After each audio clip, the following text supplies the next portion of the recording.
guys, it's Elise, and on today's episode I'm going to be showing you how to create 5 amazing frosting styles using your round piping tips. There are loads of ways to frost with round piping tips, and these are 5 of my favorites. So I'm going to show you all of these designs today, and I'm going to be using 3 different sized piping tips. I'm using a pastry tip or a thermo tip, which is quite a large plastic tip, and I'll leave details of my tip sizes down below, but any round piping tips will do. I've got disposable piping bags today, and I've pre-filled them with those 3 tips. I have a lot of piping tips at home, and I've got different coloured frostings. This one at the front here is a dual colour frosting, and I'm going to be showing you how to do that later in the episode. I've also got a little bit of spare green frosting, which I'm going to be using on our little Beehive cupcake, a marshmallow and a knife. Let's get started. The first style I'll show you today is the low smooth swirl, and we're going to be using our medium piping tip for this. So for this one, you want to remember not to put any weight downwards on the piping tip. Start at the outer edge of your cupcake inside the cupcake wrapper and lifting the piping tip slightly above where you're frosting. You want to come around in a first swirl, a second swirl, and then you'll see I pushed it in ever so slightly in the center before tapering off to a point. I'm going to show you that one again so you can see exactly how I go around the first layer, the second layer, and then the third, tapering off to a little point. This one's super versatile, and I guarantee once you master it, you're going to use this swirl all the time.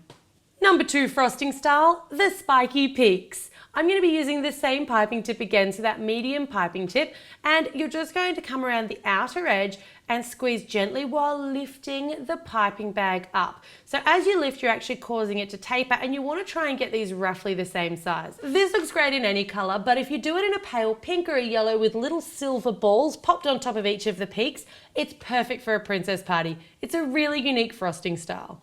Number 3 is the adorable little Beehive style. So it's not as versatile, but it's equally as gorgeous, and I'm going to be using my smaller piping tip for this. I'll leave the diameter of that in the description box below.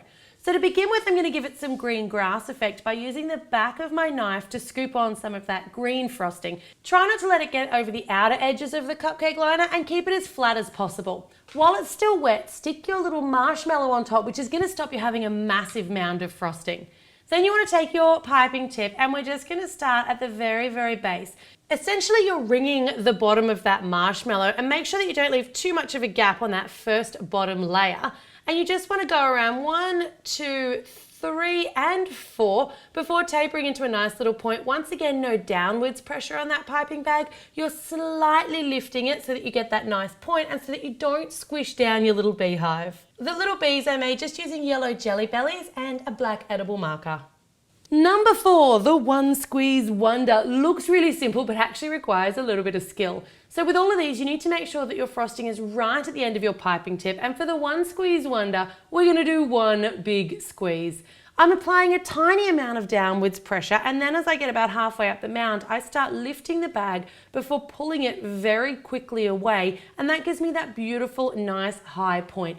Your frosting consistency has a lot to do with the outcome here, but you need to make sure your frosting is not too firm here or you're not going to get that nice point. One of my favorites, number 5, the multi-coloured swirl, which is also a nice high round tip swirl. So you want to take a clean piping bag and a large spoonful of your first colour, whatever that might be. Carefully place it in and try not to get it up on the opposite side of the piping bag. Take a similar sized spoonful of your second colour, and you want to carefully sort of shove it down the piping bag so it's about level with that first colour. I'm using my fingers just to squeeze it off, and then I'm going to use my fingers just to gently pat them so the two kind of combine in the middle a little bit. Now, you want to carefully push them. You can see I'm using my whole hand, and try to keep your 2 colours relatively even at the end of your piping tip. Push them all the way down until they peek out the ends of your piping tip, and you might want to do a test swirl in a bowl or on a piece of paper until you're sure that both colours are coming out. I start my swirl just inside the outer rim of the cupcake, starting with the first, the second, the third, and then a fourth, coming up to a point.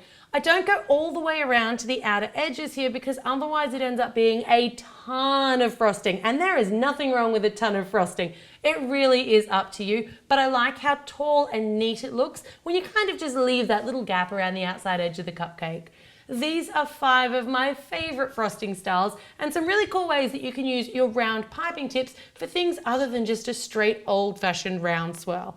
If you want to see more from me, make sure you subscribe to the channel, and if you want to see even more from me, make sure you follow me on Instagram As always, guys, thanks very much for tuning in to My Cupcake Addiction.